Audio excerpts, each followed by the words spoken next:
Okay, today we're going to read out of the Never Again Means Never Again, and we are on Chapter 3. Chapter three's title, Let Us Entertain You. And the quote on top of the chapter, quote, Some people like the Jews and some do not, but no thoughtful man could deny the fact they are, beyond any question, the most formidable and the most remarkable race which has ever appeared in the world, unquote. Winston Churchill, Prime Minister of Great Britain. Okay, let's see if we have any Jewish talent in movies or TV. Thanks to thousands of gifted Jews, people at home and around the world have been enthralled with big screen movies, swept away by TV series, and informed through documentaries. There is no easy way to write down all the Jews that have been involved with Hollywood on the big and small screen, producing, writing, etc. There are just so many. So, whomever I list represents a very, very low percentage of the overall number. Here are some Jewish men you may recognize. Cary Grant, Kirk Douglas, Mark Brothers, Edward G. Robinson, Paul Newman, Gene Wilder, Joaquin Phoenix, the great Mel Brooks, Dustin Hoffman, Sean Penn, Sammy Davis Jr., Alan Arkin, Jerry Lewis, Hank Azaria, Leonard Nimoy, James Caan, Elliot Gould, Kevin Kline, Tony Curtis, Harrison Ford, Danny Kaye, Sam Raimi, Harvey Korman, George Burns, Milton Berle, Jack Benny, Adam Sandler, with Jews being under 0.02% of the total U.S. population. It's stunning. And again, this is just a small fraction. Now, onto our beautiful women. And I got to tell you, I love me some Jewish women. There are a shitload more Jewish actresses than what I share here, but a few in no particular order are Scarlett Johansson, Natalie Portman, Joan Rivers, Carrie Fisher, Lauren Bacall, Mila Kunis, Sarah Jessica Parker, the great Barbara Streisand, Gwyneth Paltrow, Jennifer Connelly, Sarah Michelle Gellar, Kate Hudson, Bette Midler, Nina Mendez, Shelley Winters, and Marilyn Monroe. It's a list, of absolutely extremely talented, beautiful women in a very cutthroat business. These are tough, talented Jewish women who have excelled, and many, many, many, many more. While I'm sure some Aryans have let loose on their quote cum rags to these lovely ladies, I want to inform you that I'll allow it. And I understand. If you're an Aryan, white supremacist, and you haven't, you probably have bigger issues than racism, etc. Anyway, do yourself a favor and check out these highly, highly talented, strong, gorgeous Jewish women and plenty of others. Before I go into the specifics of Jewish influence in Hollywood, you should know that Jews are involved on many, many levels, but I'm only going to highlight a few. I think our attraction to Hollywood comes down to three things. One, our intelligence. Two, creativity. And three, well, I just really think that we enjoy the attention. That's certainly not a Jewish phenomenon, but we just may have a PhD in it. Okay, Hollywood studios. As a backdrop, according to the Jewish Chronicle, quote, Hollywood was invented in 1911 when Shmuel Gelfvige, aka Sam Goldfish, and later Sam Goldwyn, teamed up with his brother-in-law Jesse L. Lasky to make the first feature film, The Squaw Man, end quote. This led to an influx of other dream makers and the opening of various Hollywood studios in 1911. Shortly thereafter, around 20 or so companies were producing in the area. In 1913, Cecil B. DeMille, Jesse Lasky, Arthur Freed, and Samuel Goldwyn formed the Jesse L. Lasky Feature Play Company. Adolph Zucker and the Froman brothers, Daniel, Gustav, and Charles, all of them were all Jews, owned the famous Players Company. On June 28, 1916, the two companies merged, forming the famous Players Lasky Corporation. This group ended up evolving into what is now known as Paramount Pictures. Because of what these men were doing, many filmmakers moved out west by 1915. As more and more filmmakers migrated, other film studios were formed. Louis B. Mayer and Marcus Lowe, a couple of Jews, founded Metro Goldwyn Mayer. Under Mayer's management and direction, MGM was the most prestigious and successful film studio in Hollywood. Everyone involved in filmmaking wanted it to be done by MGM in the 1930s and 40s. Mayer grew up poor in St. John, Canada, but through hard work and intelligence, he was able to purchase and renovate a theater to show films in Haverhill, Massachusetts. He quickly grew that business to 5 theaters and eventually partnered up with Nathan Gordon, Jew, to establish the largest theater chain in New England. Also, a founding member of the Academy of Motion Pictures and Arts and Studios. Fun fact, Mayer became the first person in the United States to have $1 million salary in 1939. William Fox, Jew, born in Tolska, Hungary, he sold candy and newspapers and worked a bit in the fur and garment area. He stayed in the northeast part of the United States where he purchased theaters to show films. He started Fox Theater and Fox Film Company in 1915, and between 1915 and 1919 was making millions and millions of dollars. Warner Brothers was founded by four brothers, Jack, Harry, Albert, and Samuel, four Jews. Darryl Zanuck was not Jewish. He was an intelligent man who left Warner Brothers in 1933 to form 20th Century Pictures with Joseph Schenck, Jew. Later, they bought Fox, which formed what we now know as 20th Century Fox and the precursor to Fox Channel, Fox News, Fox Film, etc. Harry Cohn, Jack Cohn, and Joe Brandt, three Jews, formed Columbia Pictures.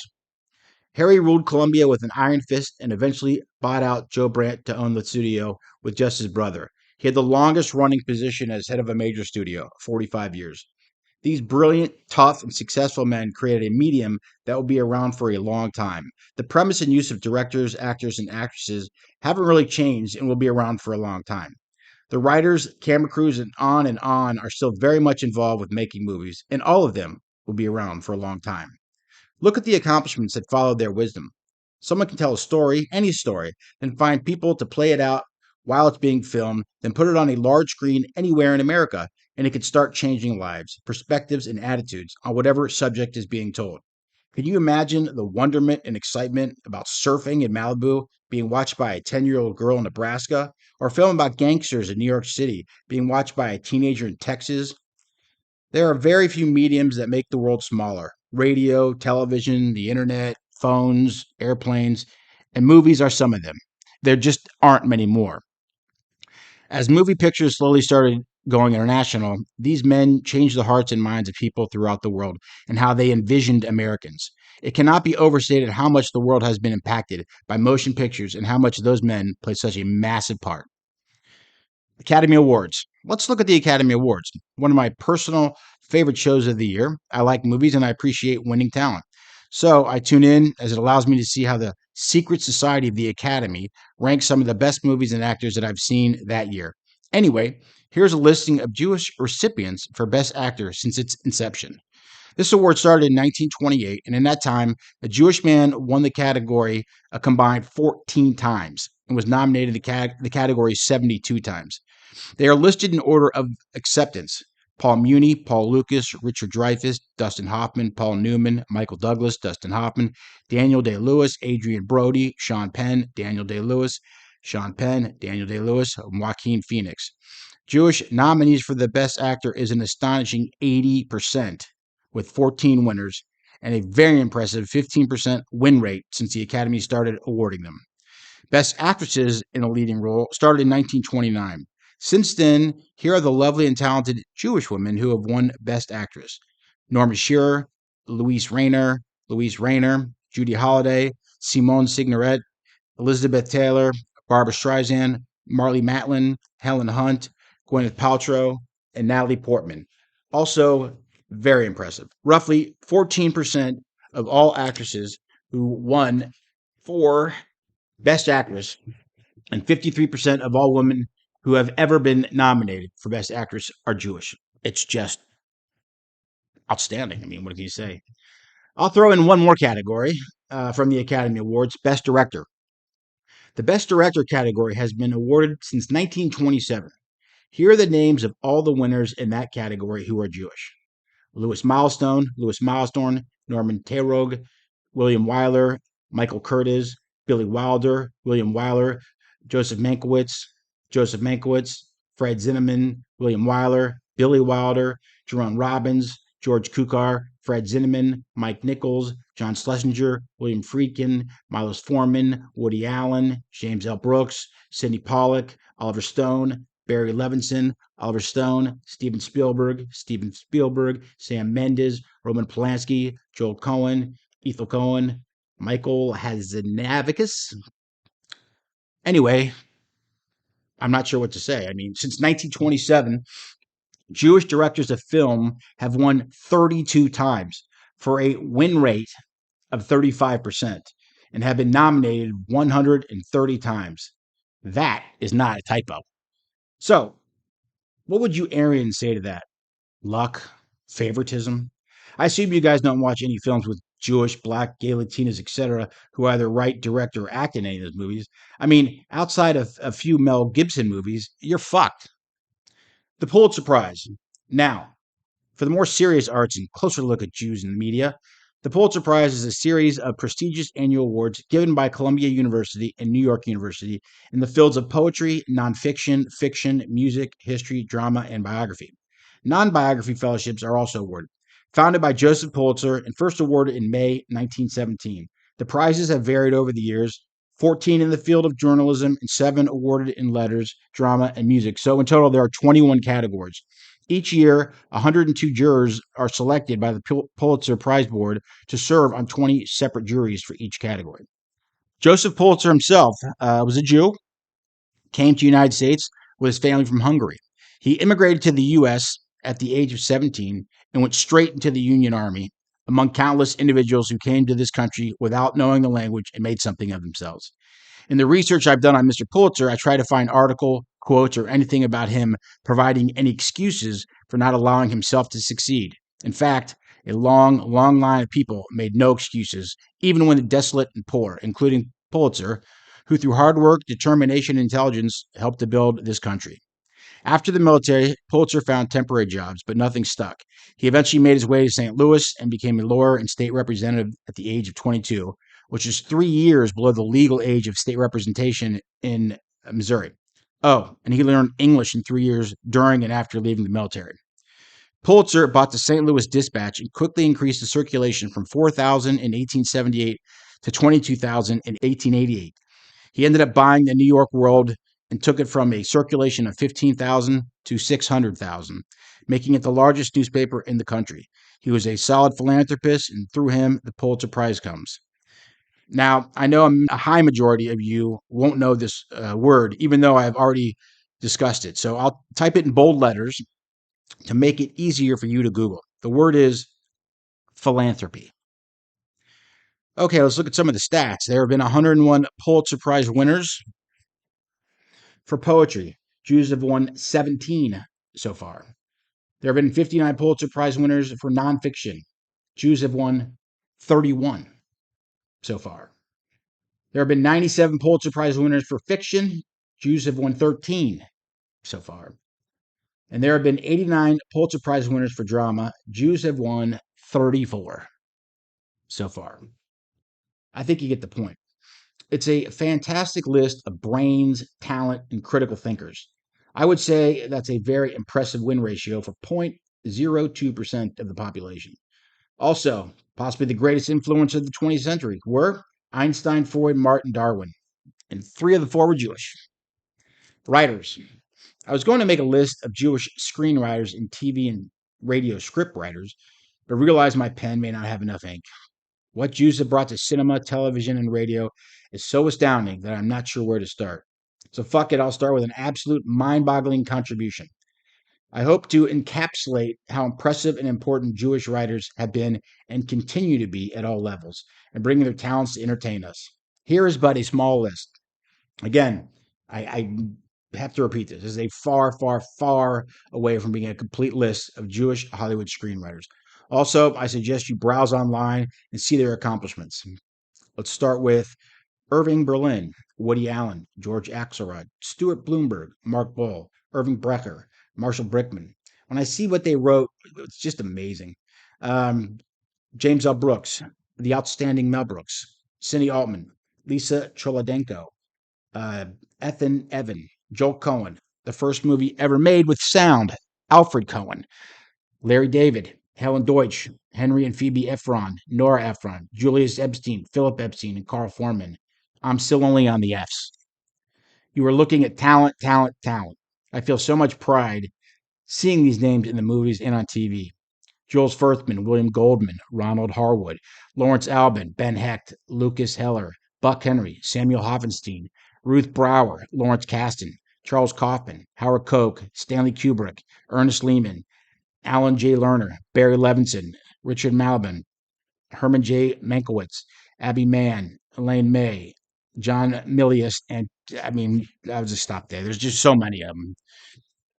A lot, and I mean a lot of you racists are going to be more surprised when you investigate what these intelligent, witty, and beautiful artistic minds brought to movies and television. Alan Pakula, Norman Noam, Dorothy Pastor, S.J. Perlman, Harold Ramis, Robert Risking, Eric Roth, Alvin, Sergeant Bud Schulberg, David Seidler, Rod Serling, the outstanding Neil Simon, Aaron Sorkin, Oliver Stone, Joe Swirling, Billy Wilder. Movies, television, and books, take us away, even for just a brief period as we enjoy someone else telling a story. The names I've given obviously aren't remotely close to the number of people who have sat down and put words to paper for our enjoyment. Does it matter one's religion or beliefs when you watch Breakfast at Tiffany's, Blazing Saddles, Mr. Smith Goes to Hollywood, One Flew Over the Cuckoo's Nest, and thousands more? Did I mention these were all written by Jews? Will you not watch them again? Are they worse now that you know who wrote them, directed them, acted in them? It's a shame, frankly, if you even have to think about that answer. Do you know why you see so many Jewish screenwriters, TV writers, Broadway writers, etc.? The reason is simple. We're good at it. We're very good at it. I see very little nepotism in Hollywood, but in the writing business, nepotism won't pay the bills and quickly. Why? Talent. It takes a tremendous amount of talent to have a long career in that city. Hollywood and New York City don't give a shit about who you are, what you look like, etc. You need talent and lots of it, or you just won't be around for too long. We've all seen a famous director or actor get their kid involved in the industry, and we'll watch their performance on screen or television and have a pretty good idea if they'll be returning or if we'll ever see them again. Why? Talent. There are actors I've seen in Hollywood for years that I don't like, and I would never see their movies, but they're fucking talented. It's extremely obvious and clear that Jews have a lot of influence in Hollywood. Furthermore, there's a shit ton of money to be made in movies, TV, etc. So why the fuck shouldn't you stay, try, or expand in the industry? And one more time, we fucking started the studios. So I'm guessing there are a lot of bright minds who grew up in that business and have learned from others living on either coast. Hollywood is a business first and foremost. If movies and TV shows aren't making money, like most businesses, there will be a change. The reason it's more obvious about issues in Hollywood is that we see their faces in front of us one day and gone the next. Business. The entertainment industry has been a massive winner for billions upon billions of people worldwide. And how fortunate for all of us that it's in our own backyard since inception. We all have our favorite movies, actors, directors, and so on. And we all admire and appreciate the possibilities, the highs, lows, laughter, horror, and thrills films can bring. My point is it's a good thing that we can recognize those men who came to California in the early 1910s and did it. Ho ho Horowitz. Have you ever heard the term holiday ironic? I know I haven't, as I just made it up, but I think after you look at the songs listed below, you will too. Before I bust out this next list, I would like for you to acknowledge that you have sung along to at least one of these Jewish classical hits. Here is a listing of Christmas songs written by Jews. This is the order that Matty Albert put them in, but feel free to move your favorites to the top. I'm not going to comment on each one because, well, I think it speaks for itself. In no particular order. Number 1, Chestnuts Roasting on an Open Fire, Mel Torme. 2, Let It Snow, Sammy Cohen and Jewel Stein. 3, Santa Baby, Joan Javits and Phil Springer. 4, It's the Most Wonderful Time of the Year, George Weil and Eddie Poulos. Number 5, Silver Bells, Ray Evans and Jay Livingston. 6, White Christmas, the outstanding Irving Berlin. 7, Rudolph the Red-Nosed Reindeer, Johnny Marley's. 8, Rocking Around the Christmas Tree, Johnny Marley's. 9, Have a Holly Jolly Christmas, Johnny Marks. 10, Silver and Gold, Johnny Marks.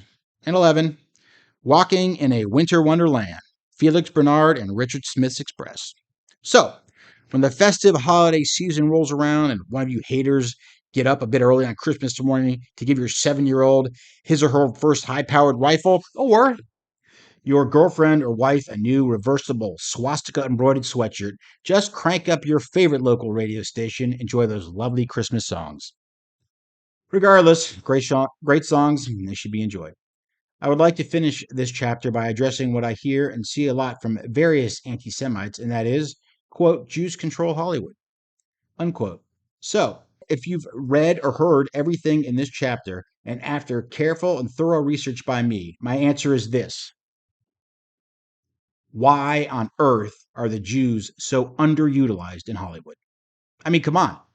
With, like I said, less than 2% of the population in this country, and what we have produced through films, radio, TV, porn, and Broadway, it shouldn't be any clearer. We don't control enough. Thank you.